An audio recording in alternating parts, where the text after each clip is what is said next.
et générique. In the canyon, that's where I long to be, with my three good companions, just my rifle, pony and me. Microciné, bonjour ou bonsoir, cela va dépendre de l'heure à laquelle vous allez découvrir cette nouvelle émission. Vivien Lejeune est de retour chez Microciné. Je suis vraiment content, heureux. Cela me fait plaisir de renouer le dialogue avec Vivien. Et avant qu'on parle du sujet qui nous réunit aujourd'hui, bien évidemment, comment vas-tu? Eh ben mieux, voilà. Moi, j'ai rien à cacher, hein. Donc oui, longue absence des écrans. On va pas rentrer dans les détails pour faire simple. J'ai eu un souci de santé assez grave et voilà. Et puis j'ai donc fait tout ce que je devais faire, au dedans comme au dehors. Et aujourd'hui, je suis hyper heureux d'être de retour chez Mon Samir, chez Microciné, et de vous retrouver vous aussi, les gens derrière vos écrans. À la base, il y a toujours l'envie, le désir de faire une émission avec le troisième, qui est Romain Dassoir, bien évidemment. Et puis, bon, les choses ne sont pas faites comme on le souhaitait. Il y a eu quand même des émissions avec Romain. Je vous invite à y aller. Et je crois que j'ai, harcelé Vivien. Il faut que tu viennes. On va parler de quoi? Je sais pas. Donc, je ne sais même plus si l'idée de parler de Downton Abbey vient de toi ou de moi. J'en sais rien, en fait. C'est moi? Tu as rebondi sur le petit post que j'avais mis sur les réseaux en sortant de la salle de cinéma. Voilà, j'avais dit, je suis content. J'ai vu Downton Abbey 3, je suis content. The Grand Finale. Et ça a suffi à l'ami Samir pour me relancer. Il m'a dit, tiens, si on faisait un petit Downton Abbey. Et j'étais super content parce que c'est un sujet que je n'ai quasiment jamais travaillé. J'ai fait quelques interviews au cours de ma petite carrière. J'ai interviewé John Lone, le compositeur notamment, quelques-unes des comédiennes aussi, du temps où je couvrais le festival de télévision de Monte-Carlo. Donc j'ai un petit affect aussi perso avec certains comédiens ou certains personnages de la série. Mais en fait, ça me fait plaisir d'être invité de nouveau pour parler d'un sujet que j'ai pas creusé aussi profondément qu'un Seigneur des Anneaux, qu'un Dune, etc. Et de laisser s'exprimer plus le côté passionnel que le côté purement professionnel et encadré de l'écriture d'un livre ou autre, quoi. Voilà. Alors, on rappelle, Downton Abbey, j'ai un anglais horrible, existe depuis maintenant 2010. Downton Abbey, depuis 2010, il y a eu 6 saisons, 52 épisodes, 3 longs métrages. Le premier date de 2019 qui s'appelait donc Downton Abbey. En 2022, c'est le deuxième, Une nouvelle ère, c'est le sous-titre, et le troisième est sorti récemment, donc en 2025. Et tout cela, la série a été créée par un personnage qui s'appelle Julian Fellows. Et on va beaucoup parler de ce monsieur. Moi, cette série, je la connaissais pas forcément. Enfin, je la connaissais de réputation, mais j'avais dû voir le premier épisode à l'époque. Mais ensuite, je sais pas pourquoi, pour quelle raison. Maintenant, je sais un peu. Parce que j'en ai vu quand même. J'ai pas vu toutes les 6 saisons. Je me doutais que ce serait impossible pour toi de rattraper tout ça en si peu de temps. Voilà, j'ai vu pas mal d'épisodes, j'ai vu les 3 films, même le dernier, et je pense que oui, on peut avoir une conversation assez intéressante là-dessus. Première question qui est banale, certes, mais moi j'aimerais bien savoir comment tu es tombé sur cette série. Est-ce que c'était vraiment en 2010 ou un peu plus tard? Non, c'est une question que j'attendais très sincèrement pour plusieurs raisons. D'abord parce que ça me paraît être un début évident et, et tout à fait logique pour une conversation comme celle qu'on va avoir. Ouais. Et deux, parce que la réponse, elle est super perso en fait, elle est très personnelle. J'ai découvert Downton Abbey vraiment peut-être pas la semaine de la sortie du pilote, mais dans le mois de la sortie du pilote, en téléchargeant illégalement, concrètement, grâce à nos amis corsaires, des sites corsaires, comme dirait l'ami Alex de la fuite en vidéo, à qui je fais un bisou au passage. Et même si je suis pas sûr qu'il regarde une émission sur Downton Abbey.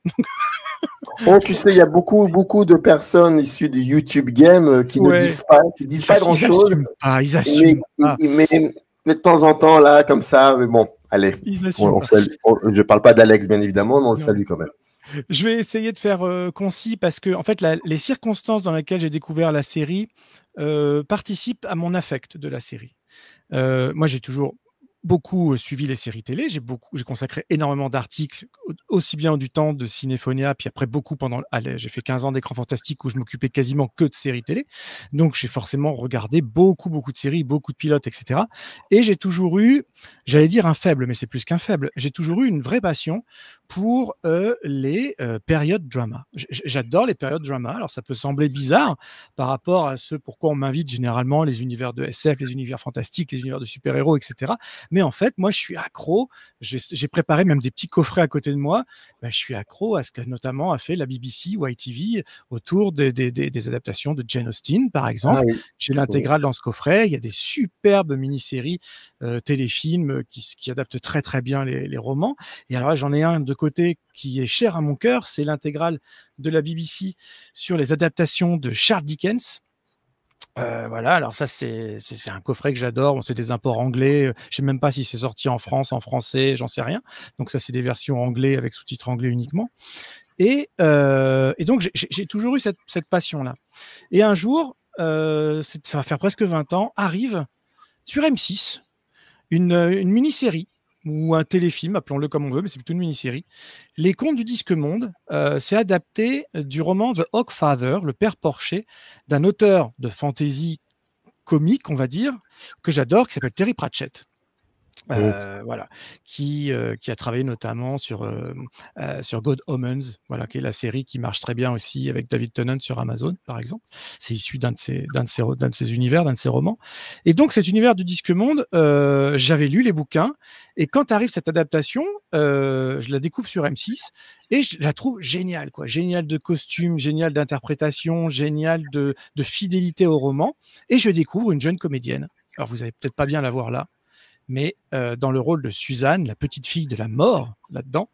Et en fait, cette comédienne, c'est Michelle Dockery. Et Michelle Dockery, ça va être l'héroïne de Downton Abbey, Lady Mary, quoi. Et donc, quand je télécharge ce pilote de Downton Abbey, c'est à la fois pour voir la nouvelle grosse production de la BBC, non, pas la BBC justement, les Erreurs communes de ITV, c'est pas la même chose. Et je me dis, tiens, je vais regarder ça, voir si c'est bien ou pas juste. Et il se trouve que je suis en week-end prolongé dans la villa de ma grand-mère, qui est la villa dans laquelle j'ai passé tous mes étés pendant mon enfance, etc., qui est une villa qui est en baie de Somme, c'est une villa familiale.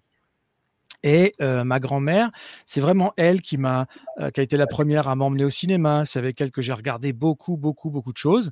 Et je sais qu'avec elle, on a regardé les Poirot, on a regardé les Sherlock Holmes, on a regardé les Miss Marple, on a regardé tout ça. Elle m'a vraiment initié à tout ça. Et quand je regarde ça, elle est encore en vie, mais elle a déjà plus de 90 ans et je sais qu'elle ne peut plus regarder grand-chose à ce stade de sa vie. Et quand je découvre ce pilote, je me le fais en vidéo proche et je projette ça sur le vieux écran de mon grand-père. Donc voilà, c'est pour ça que je parlais d'un affect. Il y a tout qui se mélange. Je suis dans la villa de ma grand-mère que je squatte pour le week-end, qui est une vieille villa de pêcheurs dans son jus, voilà. Et je projette ce pilote sur symboliquement l'écran de mon grand-père qui, lui, n'était déjà plus là depuis un moment. Et là, je découvre un pilote d'abord extrêmement bien écrit et exécuté, avec une musique entraînante, des super images, c'est léché, il y a un bel éclairage, un casting choral comme on n'en avait plus vu depuis longtemps. Et je me dis tout de suite, waouh, qu'est-ce que ça plairait à ma grand-mère, quoi. Voilà. Qu'est-ce que ça lui plairait, ça.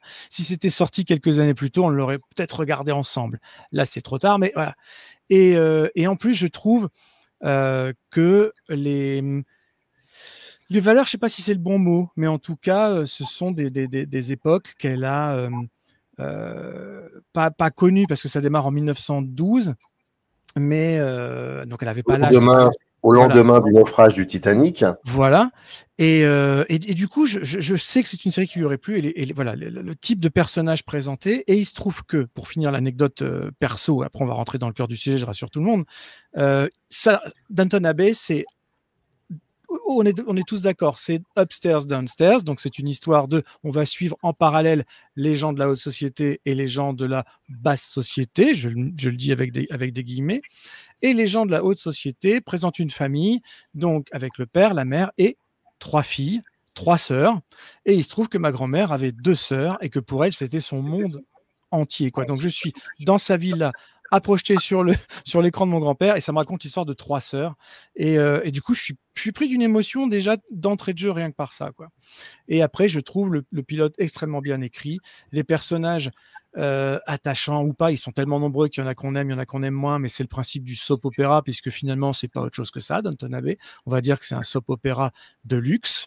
Et on rentre dans ce cycle un peu à l'ancienne, d'une série avec un épisode par semaine diffusé à la télévision, avec des temps publicitaires, ce qui fait qu'il y a dans la narration même, il y a un style d'écriture que Julian Fellowes doit adapter, où tous les 10 minutes, tous les quarts d'heure, on doit avoir un temps de pause ou un suspense pour que la ITV diffuse sa publicité, comme ça peut se faire aux États-Unis et que ça se fait maintenant en France, mais pendant longtemps on l'a pas eu.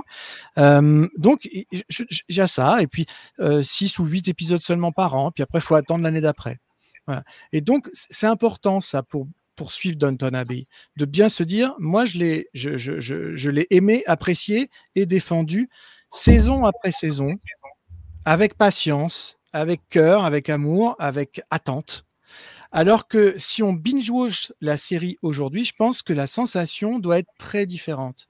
Si on n'a pas cette attente, si on a toutes les réponses tout de suite, si on est dans le consommable de masse, comme la plupart des séries aujourd'hui, je ne sais pas si l'effet peut être le même. L'effet de cœur, en tout cas. Voilà. Donc, je suis sensible à cette première saison. La deuxième saison va traiter de la Première Guerre mondiale, qui est un sujet qui est aussi cher à mon cœur, parce que j'ai connu très longtemps mon arrière-grand-père qui, lui, était dans les chars, a fait la bataille de la Somme, etc. Et du coup, que j'ai connu jusqu'à mes 17 ans et qui m'avait tout raconté. Voilà. Et donc, partager ça, revivre ça, c'était c'était à la fois une émotion perso et la satisfaction d'être devant une œuvre qualitative, comme la télévision en a de temps en temps, mais c'était plus rare à cette époque-là d'avoir une série de cette qualité-là d'écriture, d'exécution, au point que ça devienne un phénomène mondial, ce que j'aurais jamais cru à la base, quand moi je suis tout seul dans la villa là et que je regarde et que je me projette le pilote. À ce moment-là, je me dis pas waouh, ça va casser la baraque, ça va faire le tour du monde et on reconnaîtra ces comédiens là au Japon. Non, à aucun moment je suis capable de me dire ça, quoi. Et je m'explique toujours pas aujourd'hui le succès global et planétaire de Downton Abbey. Et dernier point, c'est que ce que je trouve fascinant dans le period drama, qui est proche de nous, donc ça démarre en 1912.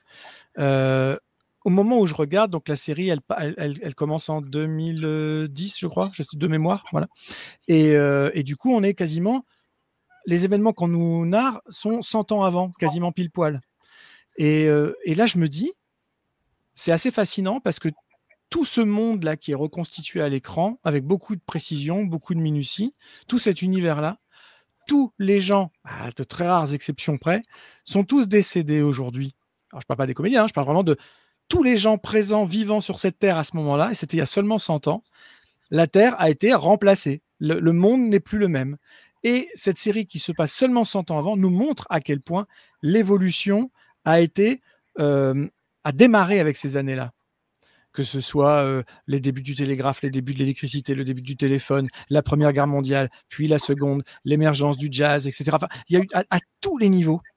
C'est à ce moment-là charnière que la société, nos sociétés toutes ont changé. Alors là, bien sûr, on se focalise sur la société britannique et en plus sur l'aristocratie, etc. Donc, ça va intéresser plus ou moins certains publics, mais on ne peut pas nier qu'une reconstitution aussi fidèle, c'est pas documentaire, hein, mais aussi fidèle que ça, ça valait le coup de se laisser porter, de se laisser entraîner, et puis de se dire, la vache, c'était hier, quoi. C'est pas si loin que ça. Et quand on voit là jusqu'au 3e film, dont une grande partie de l'intrigue est juste sur le scandale issu d'un simple divorce, ça paraît aujourd'hui totalement fou, totalement aberrant, ça paraît stupide, même on pourrait même se dire que c'est une intrigue hyper faible. Mais quand on replace dans le contexte, on voit et on ressent bien devant ce film, par exemple, l'importance que pouvait avoir un événement qui nous paraît aujourd'hui aussi lambda, aussi généralisé. Et je trouve ça assez fascinant de se reposer des questions de notre quotidien par le prisme de ce qu'ont vécu les générations passées. Voilà. Si je dois faire un condensé un peu pêle-mêle de mes premiers sentiments vis-à-vis de la série, c'est surtout ça qui m'a pris. Au-delà des suspens de base que tout soap opéra est capable d'avoir sur toi, hein. Qui couche avec qui va avec qui est mort, qui a tué, voilà, qui va s'en sortir ou pas, voilà. Mais qu'est-ce qui a fait, selon toi, que en 2016, 2017, il y a eu comme ça des envies très très fortes des aficionados de la série de demander, d'avoir des nouvelles encore et toujours de certains des personnages, les Crowley, les Carson, Mrs. Patmore, et que finalement ça s'est transformé en film en 2019, puis ensuite une suite, et enfin le dernier. Qu'est-ce qui a fait qu'à un moment il y a eu ce désir aussi de la part de Julian Fellowes de transformer ça en des longs métrages? Alors, ça fait beaucoup de réponses à apporter. D'abord, le casting. Ça fait partie de ces petits castings miracles. Il y a très très peu de mauvais comédiens là-dedans. Et autant ils étaient tous à peu près connus sur le territoire britannique, autant ailleurs, c'est des visages qu'on connaissait pas, à part peut-être Maggie Smith, et encore, les gens la connaissaient juste pour Harry Potter. Hein. Harry Potter, ouais. Alors qu'elle a été oscarisée dans ses jeunes années, etc. Mais on ne la connaît que pour Harry Potter et pour Downton Abbey. Donc, tout le reste du cast, moi, c'est des gens que je découvre. À part Michelle Dockery, que je vous ai dit que je connaissais d'une mini-série avant, mais je découvre Dan Stevens, par exemple. Dan Stevens, qui après a fait une super carrière aux États-Unis, voilà, par exemple, la série Légion, qui fait partie des meilleurs projets qu'a eu Marvel, qui a fait un film qui s'appelle The Guest, que j'ai adoré par la suite. Il a été très drôle en Lancelot dans La Nuit au Musée 3. Enfin, il a eu une carrière après, mais moi, je découvre voilà, le Matthew de Downton Abbey, le Dan Stevens de l'époque, j'ai jamais vu avant. Même Hugh Bonneville. Alors, je l'avais déjà vu puisque son premier rôle au cinéma, c'est dans le Frankenstein de Branagh. Alors, c'est une toute petite apparition. Là, celui qui joue Lord Grantham, hein, le patriarche. Donc voilà, je pense qu'il y a de ça, l'attachement à des nouveaux personnages. Parce qu'à la fois, on est content de retrouver des acteurs qu'on aime beaucoup. Voilà, on peut être fan de plein de monde. Je vais prendre Henry Cavill au hasard. Alors, c'est pas nécessairement mon cas, mais je prends ce mec-là parce qu'il est dans tout. Le mec, il a été Sherlock Holmes, il va être Highlander, il a été The Witcher, il a été Superman, les gens voudraient qu'il soit James Bond. C'est le même visage, on voudrait qu'il soit dans tout, quoi. Et moi, je suis plutôt de l'école un nouveau projet, un nouveau programme, des nouveaux visages, quoi. Ça j'adore me prendre. Alors là, j'en avais pêle-mêle, je ne sais même pas combien ils sont, 30, 40, si on inclut les second rôles, et puis les pères d'eux, les mères d'eux, les enfants d'eux. Enfin, c'est vraiment incroyable. Et puis le fait, donc il y a ça, l'attachement à une incarnation, plus qu'à des comédiens, à une incarnation de personnages. Et puis surtout le fait que ce soit écrit par une seule et même personne. Julian Fellowes, qui maîtrise son truc et qui n'est pas juste showrunner. C'est pas un J.J. Abrams qui va lancer Lost avec un pilote et puis après qui va dire à ses gars, démerdez-vous jusqu'au bout. Là, c'est vraiment quelque chose de tenu. Julian Fellowes, c'est le scénariste oscarisé de Gosford Park. Voilà. Qui pourrait être un pilote presque. C'est un backdoor pilote de Downton Abbey, sauf qu'on part plus vers le Cluedo que voilà. On part plus vers le Cluedo. Mais le regard de Altman politiquement, exactement, je trouve plus intéressant qu'on va dire. Mais on va en parler. Tu le sais qu'on va en parler de ça. Bien sûr. Je garde les griefs que la série a connus pour après. Voilà. Donc pour moi, je vais arrêter de dire qualité du coup parce que ça on peut trouver que c'est subjectif. Mais en tout cas, une unité d'écriture, une unité de ton, c'est l'œuvre de quelqu'un. Voilà, la vraie œuvre de quelqu'un, portée par, comme toujours à la télévision, de multiples réalisateurs. D'ailleurs, il sera intéressant de constater que le premier film est réalisé par le réalisateur qui ne s'occupe que des tout derniers épisodes de la série, comme s'il opérait une transition douce entre la fin de la série, le téléfilm de conclusion et le premier film de cinéma. Et après, pour le 2, on va carrément chercher un réalisateur qui n'a jamais travaillé sur la série. Justement pour apporter, en tout cas essayer d'apporter une dimension nouvelle. Je ne vais pas dire supérieure, je vais dire nouvelle. Voilà. Donc, pour moi, il y a tout ça qui marche. Et pour la petite anecdote, Julian Fellowes, moi, la première fois que je le découvre, il a démarré en tant qu'acteur, ce monsieur, et il a joué 2 fois le rôle de Churchill. Il l'a joué dans un téléfilm que j'ai jamais vu, je crois au début des années 90. Et il a joué Winston Churchill dans un de mes épisodes préférés des aventures du jeune Indiana Jones de 1913, où il y a aussi une magnifique, très jeune Elizabeth Hurley dedans qui fracasse l'écran, à côté de Sean Patrick Flannery qui joue Indiana Jones. Et donc, je me souvenais très très bien de cette incarnation de Churchill. Et quand je vois plus tard ce visage revenir, et puis quand j'apprends que c'est lui qui a écrit Gosford Park, et puis après qui est donc à l'origine de Downton Abbey, ça m'amuse de me dire que le Churchill de cet épisode-là. Voilà. Et lui, c'est quelqu'un qui vient de la bourgeoisie, d'une certaine forme d'aristocratie aussi, mais plutôt de riches propriétaires.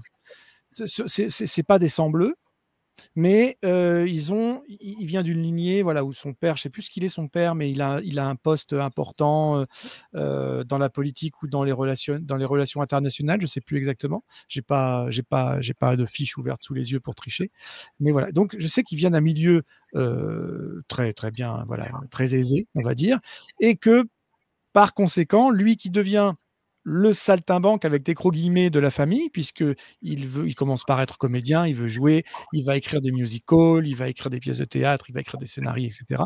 Mais il va toujours garder ce côté, j'écris sur ce que je connais, j'écris sur ce de là où je viens, quoi. Voilà. Et je pense que ça fait partie des œuvres les plus honnêtes, je pense, qui m'ait été donné de voir dans l'intention d'exécution, en tout cas. Et pour le passage au cinéma, parce que c'était la dernière partie de la question, elle est très simple. Elle n'est pas forcément manifeste, mais le budget n'est pas le même. Alors, en termes de cinématique, on n'est pas très loin de la télévision, on n'est pas très loin de ce qu'était la série déjà à la télévision, et on pourrait se dire, en allant un peu vite, quel est l'intérêt de nous amener ça sur un écran de cinéma et pas sur un écran de télévision? En fait, c'est pas forcément la manière dont le cadre est fait, quoique dans l'ouverture du 3, ça se discute parce qu'il y a un super plan en séquence d'ouverture qui est très joli, avec un éclairage très particulier dans le Londres. Voilà, il y a plein de choses. Je reviendrai après sur l'ouverture du 3. Mais il y a cette opportunité d'amener des choses qu'on ne peut pas amener avec un budget télé. Donc, concrètement, dans le premier film, ça va être recevoir à domicile le roi et la reine. Ça paraît bête, mais c'est pas juste. On embauche 2 comédiens. Il y a tout un cérémonial, il y a des costumes qui sont plus onéreux, il y a des tas de choses qui sont plus onéreuses qu'on va mettre à l'écran. On va aller dans des foires, on va aller voir des courses de chevaux, on va aller dans des théâtres, on va aller à l'extérieur, on va plus voir le Londres, on va voir la fameuse saison londonienne, on va voir des choses comme ça. Qu'on ne peut pas voir. Dans le 2, on voit le sud de la France. Le film se dédouble entre ce qui se passe à Downton Abbey. Et d'ailleurs, c'est un film qui parle de cinéma, donc c'est intéressant aussi, de l'arrivée du parlant qui va remplacer le muet, etc. Et en même temps, on arrive dans le sud de la France, on se paye Nathalie Baye. Voilà. Et du coup, ce sont des épisodes de luxe. Voilà. Moi, je les vois comme des épisodes de luxe, mais des épisodes néanmoins. Et ça, c'est intéressant par rapport à plein d'autres franchises qui ont... parce qu'il y a plein de façons différentes d'amener des séries vers le cinéma. Mais là, je vais m'arrêter là pour ces réponses-là. Mais on va revenir à ça parce que c'est super intéressant de différencier les différentes façons d'amener une série sur grand écran. Dans le générique de la série, on voit des lustres qu'on nettoie, la table qu'on prépare, l'escalier, des servants. On les voit travailler. Pas que, mais on voit au moins un aspect ça. Et moi, je trouve ça très intéressant, ce générique, parce que je me dis que ça raconte quand même un point de vue, et le mot va être lancé, un mot un peu fort peut-être, un point de vue idéologique. J'ai l'impression qu'on fétichise la beauté de cette maison, de cette grande maison, de ce château, où on rend visible celles et ceux qui la font tourner. Exactement. Et je trouve que le générique, finalement, contredit un peu ce que l'on voit dans cette série. C'est qu'à un moment ou à un autre, tu l'as très bien dit, les upstairs, downstairs, c'est qu'à un moment, il se passe que le point de vue n'est pas forcément le point de vue des aristocrates ou des domestiques, pour les dire de manière assez banale, mais qu'on peut réfléchir à mais le film épouse quel point de vue? Qui sont ces personnes qui le regardent? Et là où je trouve que le générique contredit ça, c'est que il est probable que normalement, que la série a pour vocation d'installer dans le même cadre, de ne pas les séparer, en tout cas les domestiques et celles et ceux qu'ils servent. Et en même temps, ce générique annonce la couleur. Qu'est-ce que tu en penses de tout cela? Je pense que je ne sais pas si l'intention de Fellows était là dès le départ. Mais au final, je vais commencer par la fin, pour te répondre. À la fin, l'upstairs et le downstairs sont plus confondus que jamais. Tout le monde se retrouve. C'est une fin hyper idéalisée. Voilà. Tout le monde est gentil, tout le monde est beau, tout le monde a un arc qui finit de manière plus ou moins positive, agréable, joviale et conviviale. Voilà. Limite, tout le monde s'embrasse, tout le monde se salue. Il y a la barrière des classes est pas abolie à la fin du dernier film, mais quasi. Alors qu'au début, avant même que ce générique intervienne, il n'intervient d'ailleurs je crois, qu'à l'épisode 2, si je dis peut-être une bêtise, mais en tout cas, c'est pas la première chose que l'on voit de la série. La première chose que l'on voit de la série, c'est le personnage de Bates. Donc, le premier personnage qu'on voit, c'est un domestique. On ne sait pas encore qui il est. On voit juste un visage dans un train qui avance à travers la campagne anglaise. On voit qu'il n'est pas très heureux. On voit tout de suite, il dit rien, il est très figé, mais on voit que ce personnage, il a des choses il a un bagage, il a le poids du monde sur ses épaules, on ne sait pas lequel, quoi. Et puis on voit ce train qui passe, et puis on voit la caméra suit les fils électriques, et la musique fait le job pour tout relier, te faire ressentir des émotions, et c'est ce fameux télégramme qui arrive pour annoncer le naufrage du Titanic et les conséquences que ça va avoir, les conséquences directes que ça va avoir sur cette famille d'Aristo du Yorkshire. Et donc après seulement arrive ce générique où on voit effectivement surtout le beau. C'est-à-dire que même quand on est en bas, les petites clochettes qui sonnent, là il y a une jolie lumière, etc. Et le générique, il n'est pas représentatif de ce qui va suivre. Parce que ce qui suit, c'est le chaos des domestiques, où là tout est filmé à la Steadicam, on les suit, etc. Alors que dès qu'on arrive upstairs, la caméra est super fluide, le rythme est lent. Il y a une technique de réalisation différente si on est en haut et si on est en bas, en fonction des personnages que l'on suit. Il y a le chaos de la shaky cam et la fluidité des travelling, etc. Voilà. Et d'ailleurs, toutes les séquences du bas sont tournées en studio pour pouvoir bouger les murs parce que tout est étroit pour mettre les caméras, etc. Alors que toutes les scènes du haut sont tournées vraiment en décor naturel à Highclere Castle. Voilà. Donc ça, c'est vachement intéressant aussi. En revanche, là où je te rejoins, c'est que ce générique n'annonce que du beau, et même quand on voit le petit plumeau qui passe sur les objets, les verres et tout, il passe de manière très délicate, très très délicate, comme si c'était un geste précieux, alors que non, ils sont dans la routine du matin, alors ils font attention à rien casser, hein, sinon ils ont des soucis. Mais je veux dire, on n'est pas, ils sont pas comme ça, ils vont être, en plus ils doivent se lever super tôt. Et ça, le pilote le montre très bien. Le personnage de la petite Daisy, par exemple, qui doit se lever qui se couche toujours la dernière et qui se lève la première parce qu'elle doit aller s'occuper des cheminées pour que les gens riches aient chaud et se réveillent bien comme il faut, alors qu'elle ne dort pas, elle est fatiguée, elle vit pas dans le froid parce qu'ils sont quand même bien traités là, dans cette maison-là, précisément, ce qui n'est pas toujours le cas ailleurs. Hein. Et voilà, donc je trouve que ce générique, dont j'aime le thème musical, hein, n'est pas représentatif, effectivement, de ce qui suit. Je ne sais pas si tu es d'accord avec cette vision-là ou pas. Mais après, c'est plutôt un générique. Il est somme toute plutôt classe. La musique est très chouette, mais même John Lune n'a pas composé ce thème sur le générique, mais justement sur l'introduction du pilote. Par exemple, ça c'est le train qui passe. Le thème de Bates, c'est le thème. C'est plutôt la campagne anglaise. Après, on suit. En fait, il suit vraiment la manière dont tout est filmé, jusqu'à arriver au manoir, et les petites notes finales, c'est vraiment des notes qui posent le manoir. Tout le monde pense que le thème du manoir, c'est le fameux mais pas du tout. C'est les dernières notes, quoi. Alors, je ne saurais pas forcément vous les fredonner, mais c'est des notes plus posées, etc. Et après, cette musique sert de musique de générique, mais elle n'a pas été composée pour ces images de générique. C'est important aussi de voir la dichotomie qu'on peut trouver là-dessus, quoi. Voilà, je te laisse rebondir sur le générique parce que c'est intéressant du coup. Bah, ce générique aussi montre une chose qui est très importante, c'est que c'est un manoir et c'est aussi un personnage, Ah oui. de la série et du film. Mais c'est un personnage qui souffre certainement, qui respire, qui se transforme. On peut citer ne serait-ce que les travelling, le rapport aux lumières, ça tu l'as très bien dit. Et je me suis toujours posé la question à un moment ou à un autre, ce manoir, cet espace vivant, ce personnage particulier. Est-ce que c'est ça? Est-ce que le point de vue de la série ne viendrait pas forcément de ce personnage abstrait parce que philosophiquement et puis concret parce qu'on voit les décors, on voit les fissures, on voit les cheminées, on voit tout cela. Donc, qu'est-ce que tu en penses toi de ce manoir? Que c'est le seul élément qui était là avant et qui sera là après. D'ailleurs, la construction, quand on arrive dans le pilote, justement, il risque de tout. Le naufrage du Titanic fait qu'il risque de tout perdre. En tout cas, la succession, parce que les deux héritiers de Lord Grantham se trouvaient à bord du Titanic, ça c'est le principe de base, et ils sont tous les deux décédés dans le naufrage.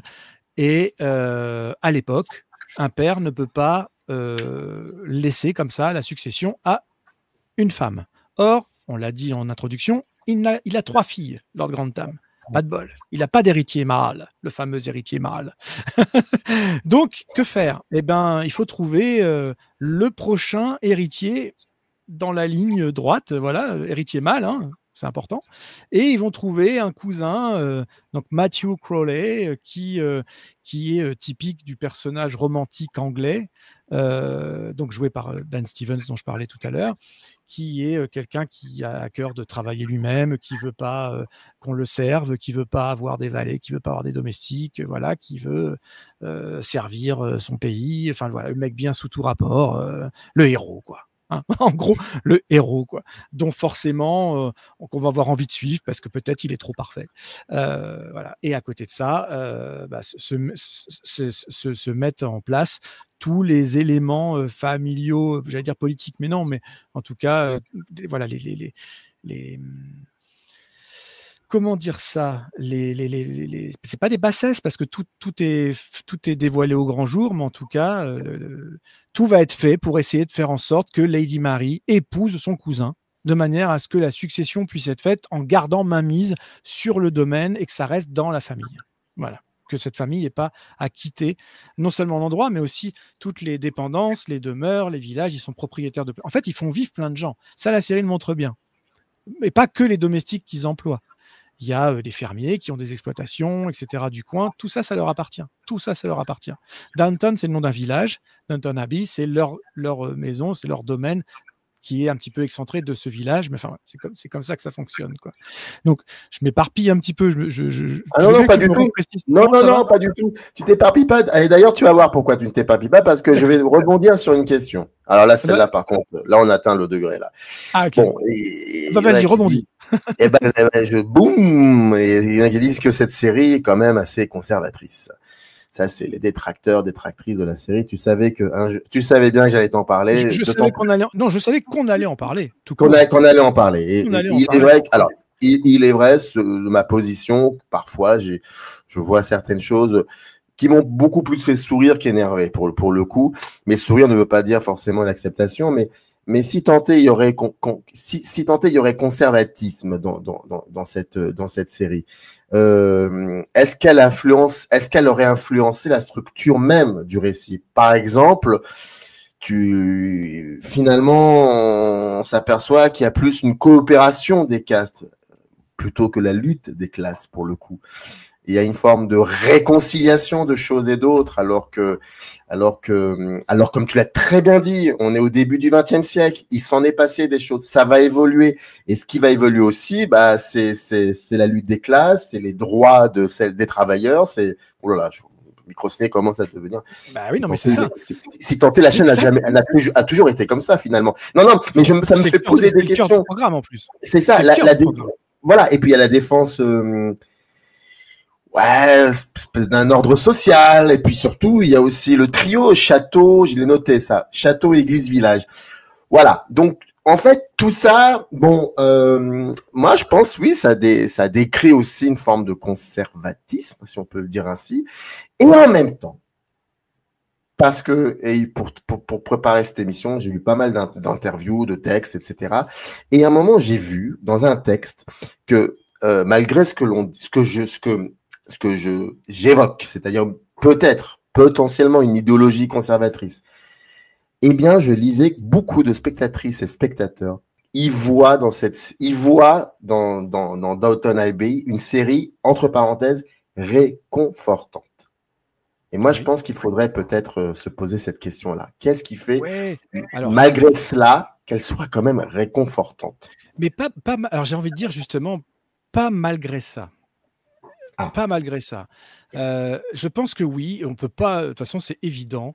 C'est conservateur à fond. Je me situe pas particulièrement dans un camp ou dans un autre, peu importe. Voilà. Mais effectivement, moi, c'est une série dans laquelle je me sentais bien. C'est-à-dire que c'est une série de 17h30, 18h, tu vois. Tu te sers ton petit thé, tu te mets sur ton canapé, tu allumes ta cheminée, tu regardes Downton Abbey. Et là, tu as un spectacle policé, et là, je le dis moi-même, policé, d'une certaine forme de vérité d'alors. Voilà, je ne peux pas l'exprimer mieux que ça pour l'instant. Ce qui m'a même moi gêné à un moment donné, au début en tout cas, je me dis, quand même, les grandes dames, ils sont quand même bien gentils, quoi. Ils les traitent bien, leur personnel. Lord Grantham, c'est un mec bien, même quand il fait des erreurs et même quand il essaye d'embrasser la soubrette, même là, on lui en veut pas parce que d'abord, il va pas au bout, il se reprend juste au moment où il faut. Enfin voilà. Donc, c'est une famille, les Crawley, qui sont sympathiques. Et on vit depuis les années 2010 et même un petit peu avant, des années en tout cas audiovisuelles, pas audiovisuelles, mais on va dire narratives, où il est compliqué que les gens riches qui, par définition, exploitent des gens pauvres, parce qu'il y aura toujours des gens pour dire qu'ils ne les payent pas assez, qu'ils ne les traitent pas bien, etc. Et ben forcément, ce sont les méchants de l'histoire. Forcément. Ils doivent être les méchants de l'histoire et les gens du bas doivent être les gentils de l'histoire, concrètement.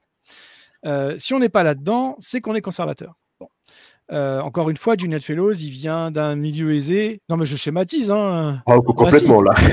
Je schématise, mais c'est un peu ça quand même, parce que la série s'est pris ça, par exemple. Il lui a été reproché, vraiment, que les gens de la haute société soient montrés de manière trop positive. Oui, tu vois, mais voilà. Je pourrais comprendre cette attaque-là, mais c'est pas parce que c'est trop positif que ça risque que c'est conservateur, pour le coup, selon moi.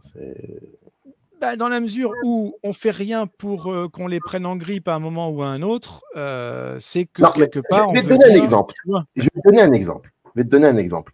Je lisais aussi que cette série, c'est une historienne qui disait cela, que cette série... nous fait rêver, je la cite, nous fait même rêver d'être femme de chambre. Ah non, pas moi en tout cas. Elle a tripé, elle. Pardon, elle a tripé. C'est là que je me pose la question. Non, je pense que non. Non, ça, c'est pas possible. Moi, je pense que la série, qui est quand même... Ils sont payés un lot de consultants et d'historiens pour que tout soit accurate, tu vois, pour faire mon Jean-Claude Van Damme. Donc... on sent bien qu'elles ne dorment pas, on sent bien qu'elles n'ont pas le droit de rien, on sent bien qu'elles n'ont quasi pas de temps libre, on sent bien que le moindre progression sociale est quasiment impossible.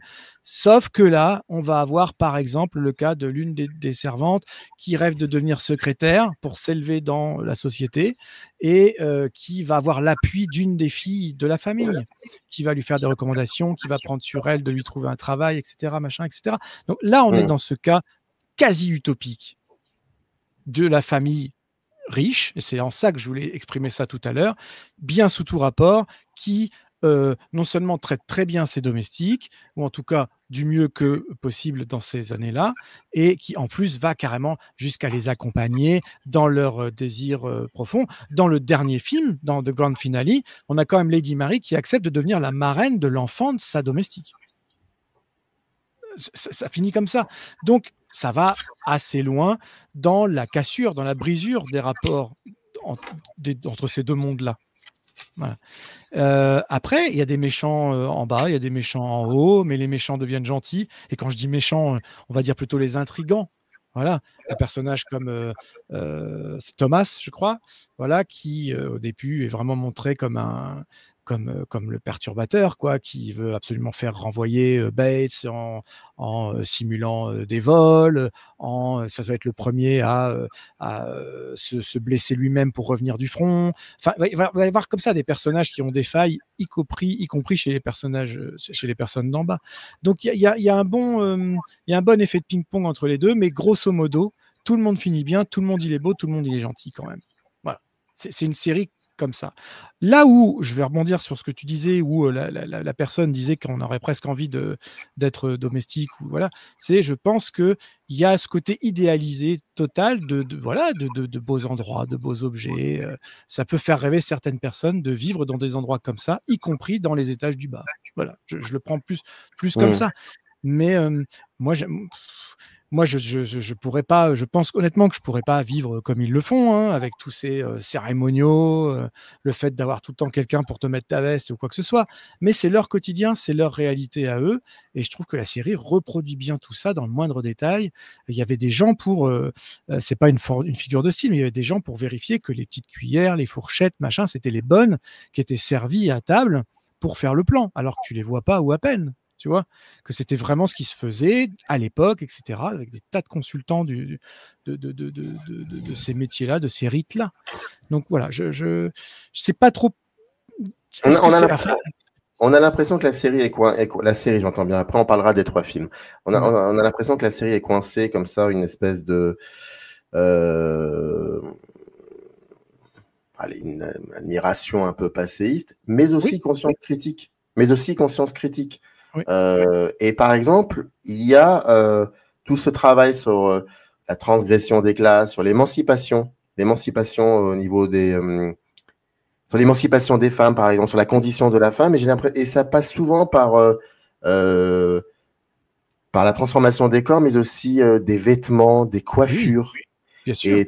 Et ça, c'est très doucereux, c'est très détaillé, et en même temps très discret, et on voit quelque chose en train de En fait, tout ça, ça évolue quasiment d'épisode en épisode.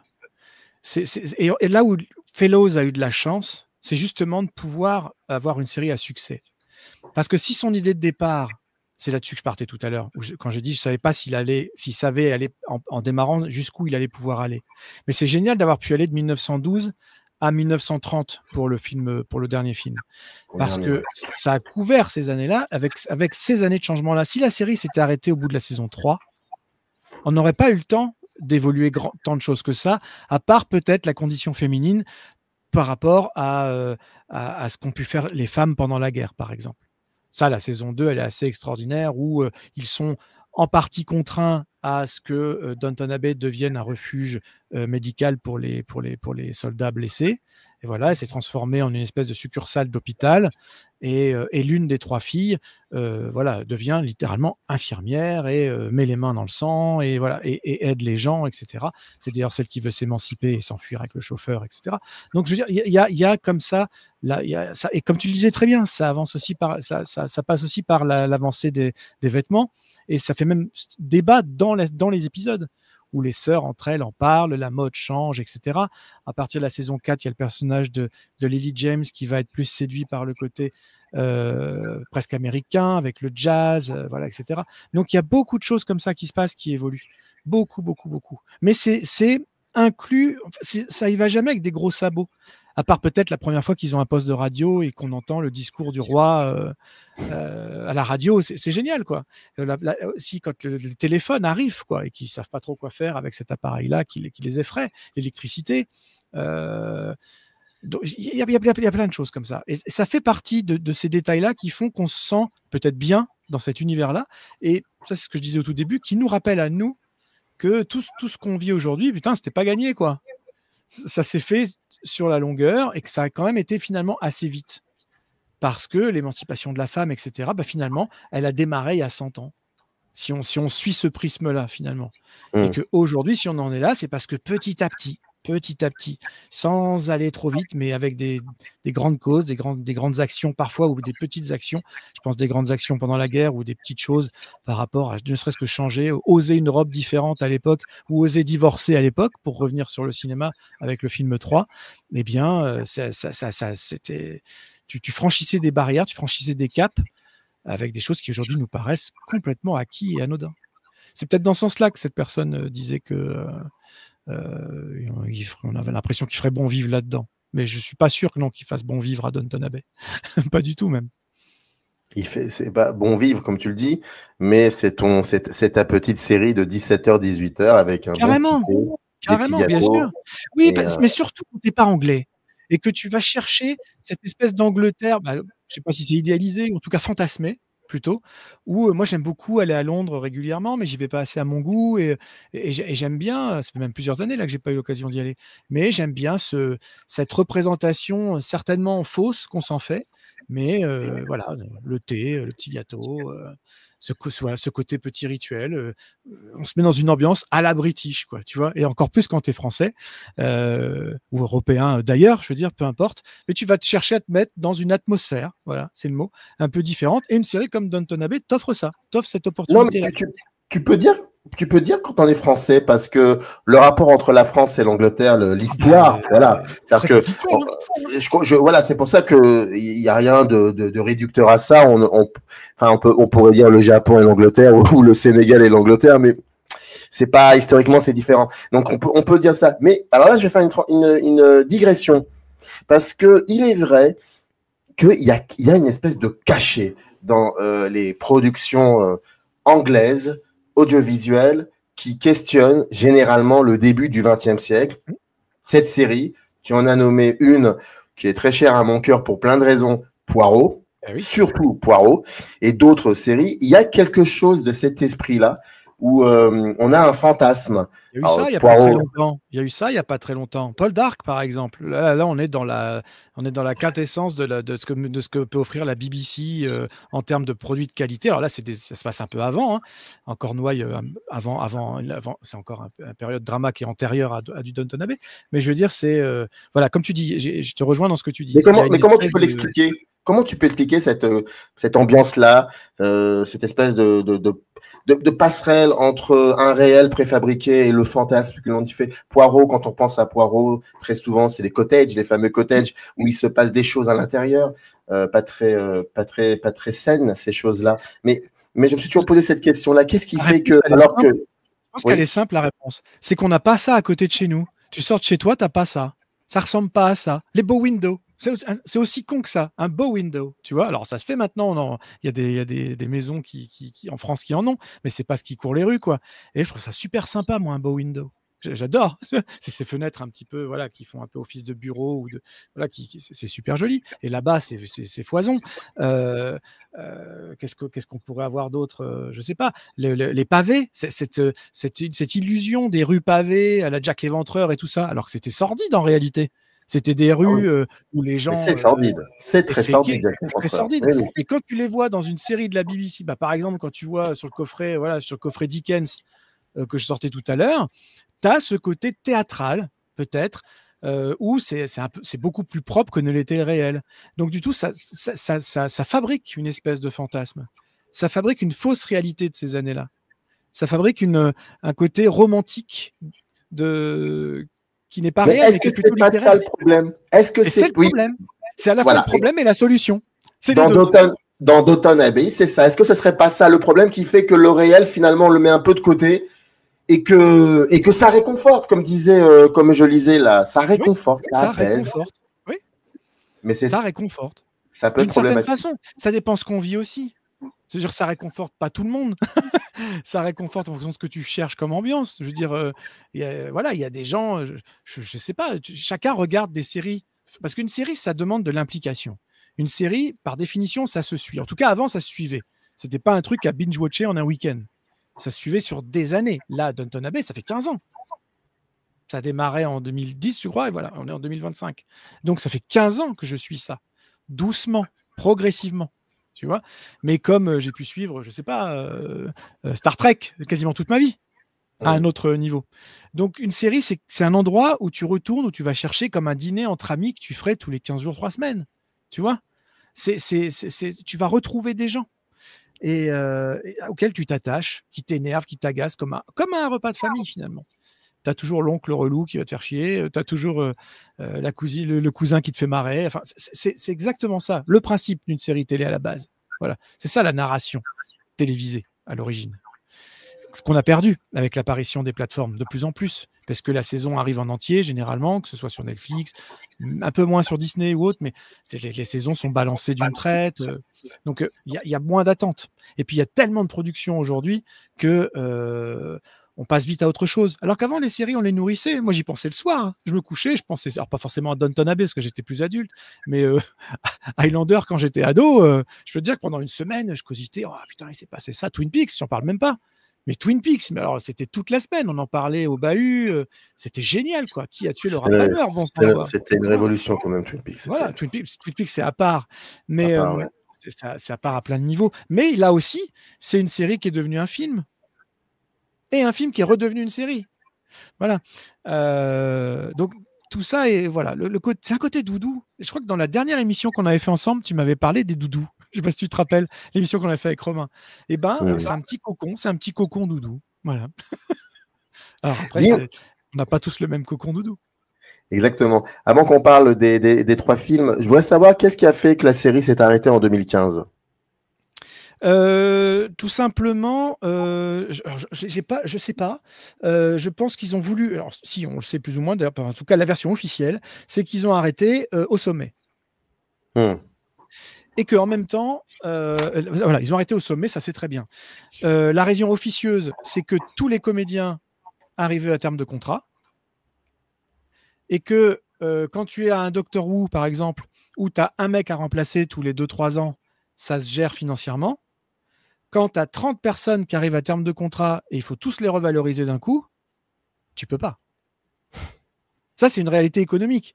Je veux dire, au départ, on a voilà, la petite qui joue Daisy, par exemple. Elle est payée je pense qu'elle est payée correctement, hein, surtout en 2010. Mais je veux dire, elle n'est pas payée autant qu'elle va l'être en cas de renouvellement de contrat, parce qu'entre deux, c'est devenu une icône. Elle a sa tronche sur des tasses et des t-shirts. Tu vois, ils ont tous, mais tous. C'est ça qui est dingue avec Downton Abbey. C'est que tu as 30 personnages principaux. Donc 30 contrats à revaloriser. Alors, la chance ou la malchance qu'ils ont eue, c'est les départs volontaires. Par exemple, Dan Stevens, Matthew Crowley, qui décide de partir pour mener sa carrière aux États-Unis à l'issue de la saison 3. Donc, on est obligé, je spoil, hein, on est chez Microciné comme d'habitude, les gens le savent. Hein. Donc, on est obligé de supprimer le personnage, donc on tue le personnage. Voilà, en plus, ils nous font ça à l'occasion du téléfilm de Noël. Ils savaient très bien ce qu'ils faisaient, ils ont plombé l'ambiance à Noël, à ITV, là. Et l'épisode est super beau. L'épisode est super beau, ça finit bien un arc, et ça entraîne Mary sur autre chose. Je pense que si elle avait juste mené une idylle parfaite pendant les 4 saisons qu'on suivit, enfin les 3 saisons qu'on suivit et les 3 films après, ce serait moins intéressant. La preuve, c'est que même le film 3 se termine sur quoi ? Sur une réminiscence de Matthew, finalement. Peu importe qu'elle ait été mariée après, qu'elle ait rencontré d'autres hommes après, ça reste l'amour de sa vie. Voilà. Et le film 3 nous le rappelle, nous le renvoie, nous le remet en plein visage. Elle se revoit, elle se revisionne ce premier baiser avec Matthew dans ce coin de la pièce, etc. Et c'est là où ça devient intéressant aussi, c'est que un film comme Downton Abbey 3 n'a aucun intérêt, mais aucun intérêt, je pense, pour qui n'a jamais suivi la série avec intérêt. Ça fait beaucoup d'intérêt dans ma réponse. Mais on dit toujours qu'un film doit être indépendant, doit se suffire à lui-même, etc. Pour ce qui est des films issus de séries, je ne suis pas d'accord avec ça. Et d'ailleurs, souvent, si les films sont ratés, c'est parce qu'ils essayent trop d'inclure des nouveaux spectateurs et que du coup, ils se perdent en explications, ils se perdre en exposition, à répétition, pour resituer les personnages, pour resituer l'action, redire où on en est, redire pourquoi ceci, pourquoi qui va avec ça. Et du coup, comme tu as un film de 2 heures seulement, ça devient indigeste parce que toi, tu es déjà au courant de tout et on fait que rabâcher le truc. Alors bien sûr, encore une fois, je reprends le même exemple, sauf quand tu es un David Lynch qui arrive à réinventer complètement son truc avec Firewalk With Me et faire plutôt une préquelle complètement démentiel et te raconter autrement des événements qui nous ont pourtant été révélés pendant la série. Voilà. Donc, si je dois faire un petit comparatif, il y a plusieurs façons d'emmener une série au cinéma. Il y a le remake. Ça, c'est la façon la plus simple, c'est-à-dire Miami Vice. Alors pourtant, c'est la même personne impliquée, Michael Mann, série à succès dans les années 80. Il adapte ça en film, eh bien, il reboot, il remake. C'est pas une suite avec Don Johnson et voilà. Il reprend l'histoire, il reprend le cadre, il reprend le nom de ses personnages et il l'emmène ailleurs. Le remake. Il y a eu Drôle de Dame, il y en a eu plein, voilà. Et en général, ça marche pas terrible. Alors on a les Missions Impossibles qui sont l'exception qui confirme la règle, quoi. Voilà, que Mission Impossible soit devenue une franchise de cinéma quasiment plus auréolée, enfin plus appréciée aujourd'hui que la série en son temps, alors que pourtant elle a bien marché en son temps, hein. C'est assez fou. Donc il y a cette catégorie-là. Downton Abbey, c'est pas là-dedans. Il y a X-Files. X-Files, c'est un cas intéressant parce que c'est une série qui est destinée à rester une série, mais dont la Fox dit ça marche tellement bien, on veut faire des sous, on veut un film. Et on veut un film entre 2 saisons. Ce qui est très compliqué, ça veut dire qu'il faut tourner le film avant de tourner la saison qui va précéder le film. Et ça donne un film bancal, mais pourquoi on fait ça? Parce que il n'y a pas les mêmes moyens. Donc, c'est une manière qu'a eu la Fox de dire on va donner aux spectateurs ce qu'ils veulent voir. Ou pas, hein, c'est ce qu'ils pensaient que les spectateurs voulaient voir. Donc, on veut voir des hybrides, on veut voir des vaisseaux spatiaux énormes qui décollent dans la neige, on veut que la musique ne soit plus orchestrale et moins électrique, enfin voilà, électronique. On veut voir du grand spectacle, on veut voir Mulder et Scully courir de l'action, la menace d'une bombe qui explose, voilà. Et on vient intercaler ça. Et ça marche pas parce que ça se perd complètement en explications incessante, on rabâche. Ce que toi, spectateur de série, tu as pris à cœur de suivre depuis déjà 5 ans, avec parcimonie. Alors que là, on te rabâche tout de manière très simpliste par un nouveau personnage joué par Martin Landau, d'ailleurs, qui vient expliquer les choses qu'on a vues 5 ans avant, quoi, en gros. Et après, la série reprend. La série s'arrête sur un suspense. Chris Carter a l'occasion de faire, là pour le coup, comme Downton Abbey, poursuivre sa série au cinéma. Il fait quoi? Au lieu de faire une conclusion, il fait un épisode lambda. Il fait vraiment un épisode lambda. Voilà. Et ça s'arrête de nouveau pour redevenir une série avec 2 saisons de plus bien des années plus tard. Ça n'en finit pas. Le projet Downton Abbey, il est beaucoup plus clair. C'est la série s'arrête dans un premier temps. À l'issue de la saison 6, on fait en plus un téléfilm de Noël de conclusion des arcs, en espérant, c'était déjà dans l'idée de Fellows, en espérant qu'on pourrait amener ça sur grand écran après, de manière à vraiment clôturer ces histoires-là avec plus de moyens. C'est juste ça. Kaamelott, alors j'ai pas vu Kaamelott 2, enfin le Kaamelott partie, le volet 2, partie 1, etc. Mais je sais que ce qui est beaucoup reproché au film, c'est qu'il soit apparemment, moi je l'ai pas vu, soit pas cinématographique. Voilà. Mais en fait, je vais pas prendre la défense de ce film-là que j'ai pas encore vu, mais il y a aussi ce côté communion, c'est-à-dire se retrouver dans une salle où tout à coup, une série télé, un épisode de série télé, quelque chose de très privé, voilà, le thé, le canapé, la cheminée, finalement, ça devient une expérience qu'on va partager entre de nombreux amateurs de la même chose. Et là, la conclusion de Grand Finale, par exemple, Downton Abbey 3, on se retrouve dans une salle de cinéma avec des gens qu'on ne connaît pas et on partage tous en même temps la conclusion de tout ce qu'on a suivi individuellement chez nous pendant des années. C'est intéressant aussi. Mais moi, j'ai pas lu de critiques en ce sens-là, mais je suis premier à dire que, par exemple, Downton Abbey 1, 2, 3, ce sont juste, avec des guillemets, des épisodes de luxe. Est-ce que vraiment ils méritent le grand écran à ce point-là? Franchement, j'aurais pu les voir à la télévision.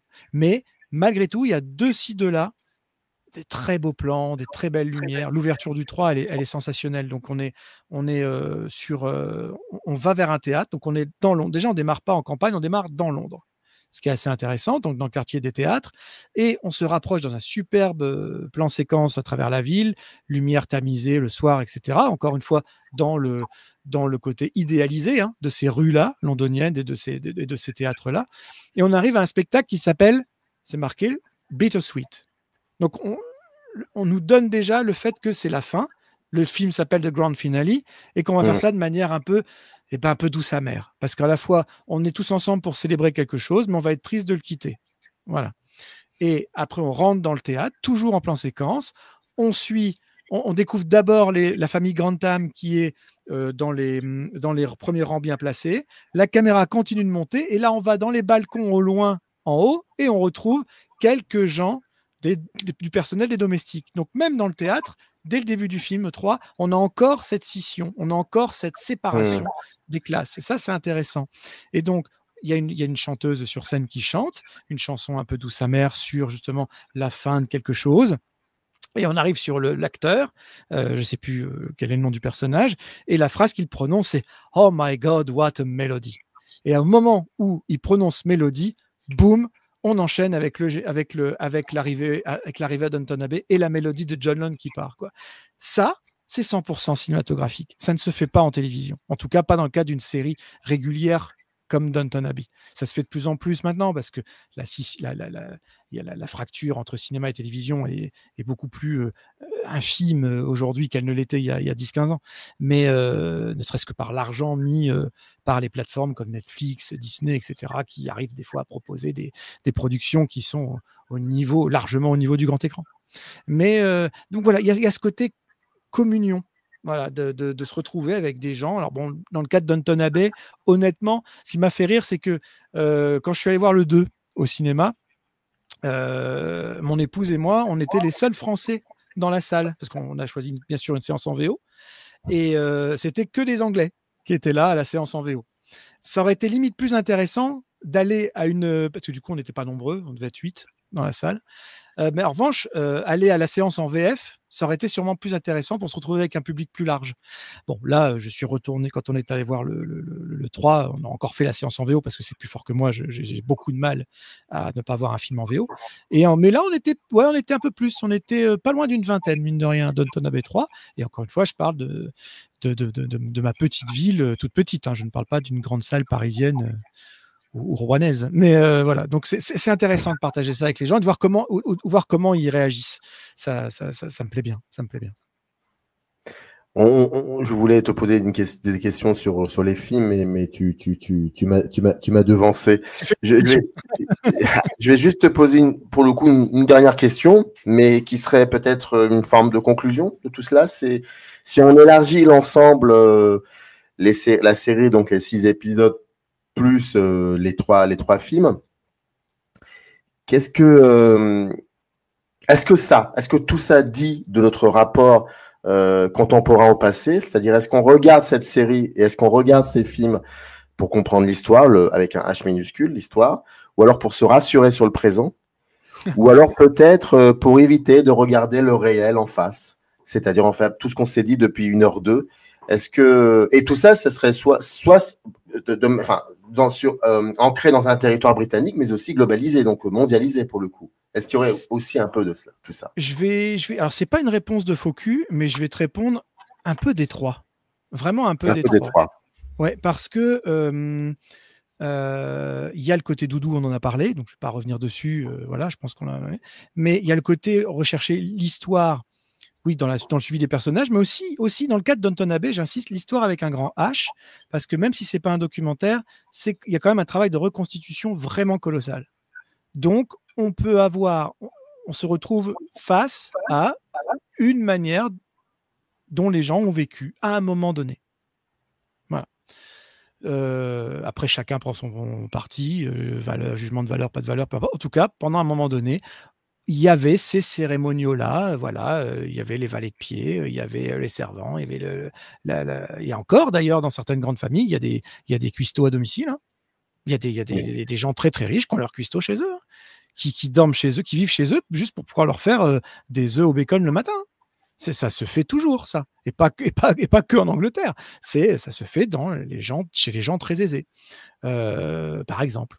Donc après, le public, il cherche quoi là-dedans? Je pense qu'il trouvera étonnamment plus d'histoires avec un grand H dans Downton Abbey que dans The Crown, par exemple. The Crown qui extrapole beaucoup, mais qui est obligé de le faire. puisque le principe de The Crown, c'est de nous montrer les coulisses cachées, c'est de pénétrer à l'intérieur de tout ce qu'on n'a jamais pu voir, tout en racontant des événements dont on sait dont ils se sont bel et bien passés. C'est ça, The Crown. Mais du coup, pour faire vivre le truc, du coup, c'est ce qu'on appelle la scénarisation. Voilà, c'est ils sont obligés d'inventer des dialogues, ils sont obligés d'inventer des situations, ils sont obligés d'extrapoler des situations, parfois d'intercaler des choses, parfois de rajouter deux, trois choses pas vraies, etc. Downton Abbey, c'est une fiction, ils peuvent tout se permettre. Il n'y a quasiment aucun personnage véridique.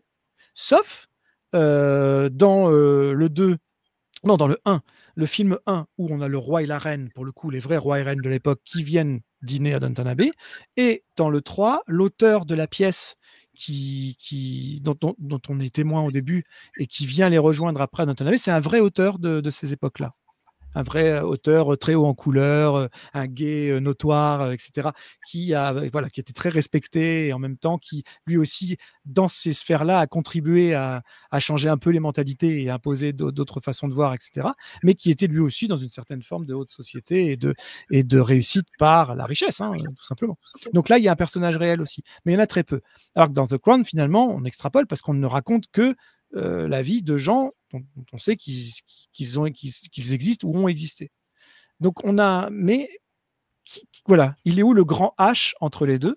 Quelque part, je le vois plus dans un Downton Abbey, que je trouve plus honnête dans ce qu'il essaye de construire, plutôt que dans The Crown, qui est parfois, même si j'ai apprécié de suivre en entier, on est parfois beaucoup plus dans le sensationnalisme, quoi.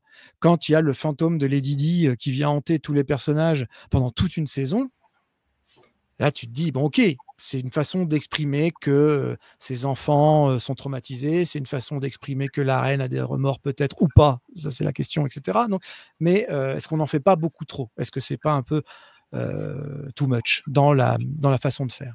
Downton Abbey, au moins, il y a cette fluidité du début à la fin, aussi bien dans la télévision que dans les épisodes de séries, je veux dire, que dans les téléfilms qui sont plus longs, qui peuvent aller jusqu'à 1h40, les fameux téléfilms de Noël, un par an.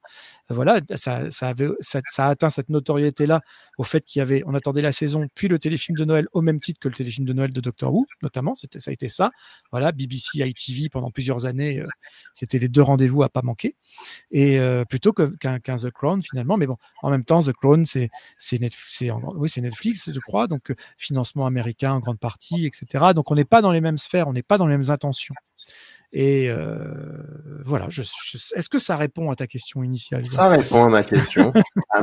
Et puis surtout, ça me rappelle pour quelle raison j'aime bien discuter avec toi sur Microciné. Ah oui? C'est toujours un plaisir. Tu sais que tu es le bienvenu, tu reviens.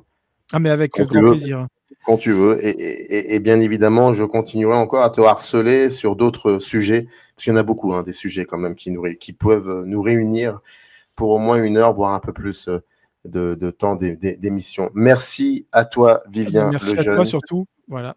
Et puis merci aux gens qui nous ont regardés et écoutés jusqu'au bout. Comme d'habitude. Alors, j'ai eu l'outrecuidance de ne pas étaler ton CV au début de l'émission, mais vu qu'on en a fait au moins une dizaine, je pense que les gens savent que tu as été et tu es encore un journaliste musical. Tu as été rédacteur en chef d'une revue sur les musiques de films et de séries. Tu es écrivain de cinéma. Je cite Dune, Le Hobbit, Le Seigneur des Anneaux, mais aussi un magnifique ouvrage sur les guides. C'est un guide de compositeurs de musique avec Romain. Il y a plein de choses et toutes ces choses sont souvent questionnées sur la chaîne aussi par le prisme de dialogue avec toi. Merci beaucoup, Vivien. Merci mon Samir. Merci tout le monde. Ciao. Et générique. In the canyon, that's where I long to be, with my 3 good companions, just my rifle, pony and me.